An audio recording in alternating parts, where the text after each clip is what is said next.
Hello, Southeastern University MBA students. This is Dr. Stuckey, and this video is going to show you how to run a regression analysis in Excel, and it is also going to show you how to interpret that regression analysis in Excel. So you have two choices when you are looking at running your regression. You can do that directly through an add-in in Excel, or you can do it through the software recommended by your textbook. I'm going to show you how to do it through the standard add-in that you have in Excel. So if you see I'm on my data toolbar and I have this data analysis added in. You'll need to go do that the same way that you did Solver. If you need a refresher, you go to File, you go to Options, you go to Add-ins, and Go. And the analysis toolbox should already be checked, so just click, make sure, I'm sorry, it is already checked in mine because it's added. In yours, it's probably not checked. It should be visible, but probably not checked. So go ahead and check it and press OK. And then what you'll want to do is go ahead and click on the data analysis button, and we are going to scroll down and select regression. Press OK. Then we have to put in our inputs. So if it's not checked, go ahead and check labels. I like to make sure that my stuff's labeled because that way you know how to interpret it better and you don't have to go be looking back and forth and going, wait, which one was this again? All right, so your X and your Y. Well, an easy way to remember which is that your X tells you Y. So your Y is your dependent variable. And in this case, the dependent variable is going to be the total cost. So we're going to go ahead and select that range as the Y. They are looking to see if we can predict Y based on the number of units produced. And so that is X. And we do want a 95% confidence window. We can adjust that if we want to, but 95% is pretty standard in research. Unless you have a good reason to change it, then that's a good thing to leave just as it is. What that tells you is that, well, and we'll talk about that a little bit more when we look at the p-value, but if the p-value is 0.05 or less, that you have a 95% probability that the data you're seeing actually is significantly predicting the outcome. So we can go ahead and say OK, and it will go ahead and run our regression for us.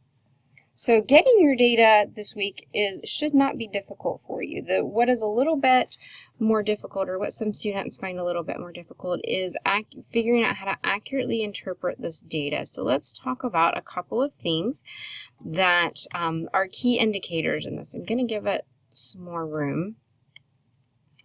The first is your R-squared value. And your R-squared value in this case is 97 or 97%. And what that is telling you is that this model, the X, which in this case is the units produced, predict 97% of the cost, of the variance in the cost, or the change in the cost. So this variable is probably highly correlated with, this X is probably highly correlated with Y in this case, which is cost again. So we can further confirm that by looking at the p-value. So we'll look at it specifically for the number of units produced. And notice that this is an exponent. So if we actually converted this to a number instead of general, it might be a little bit easier for you to read. We see that it's 0.00, and we can keep adding decimals, and it is a long time before we see a number appear there beside a 0. So basically, we would say that this is statistically significant if it was below 0.05, and as you can see, it is well below 0.05, so it is having a large impact on the dependent variable in this case. Okay. Another number that is critical for us to look at is this number of units, is the coefficient. And so the coefficient will tell us whether that impact is positive or negative. So as we would expect, this is positive. So that means that the more numbers that are produced by a model, as the number of units are produced increases, the cost also increases. Again, this is what we would expect. And so it looks like the costs increase $198 for each unit that is produced. Okay.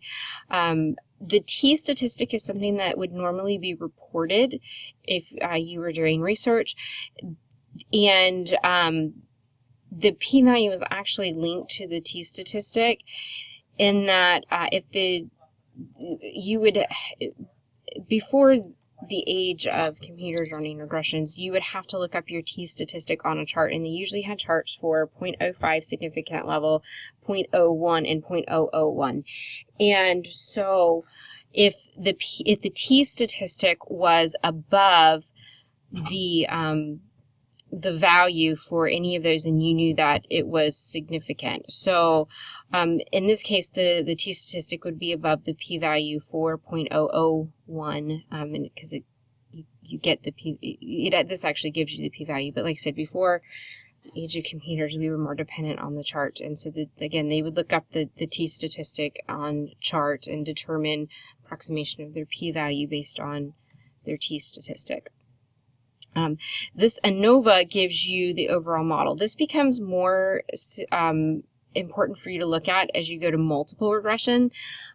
This is simple regression because there's only one unit. As you get to multiple regression, first of all, you need to look and see if the overall model is significant before you go and look at the individual variables, because there are cases where the model may not be significant and a variable may be, and you still have to report that overall the model did not significantly predict the independent variable. And again, this model shows significance. It's exponent -12. So again, if we converted this to a number, it would be a long time before, we'd have a lot of decimal places before we started seeing any number other than 0. And the F statistic worked somewhat similarly to the P statistic, the T statistic, in that the significance level is based on the F score for the regression. So we can also determine the equation for this from this regression, or from the regression. So this is your intercept, and then of course you're going to multiply 198 times x. So if you were going to write that, I will type it in. You would do 198.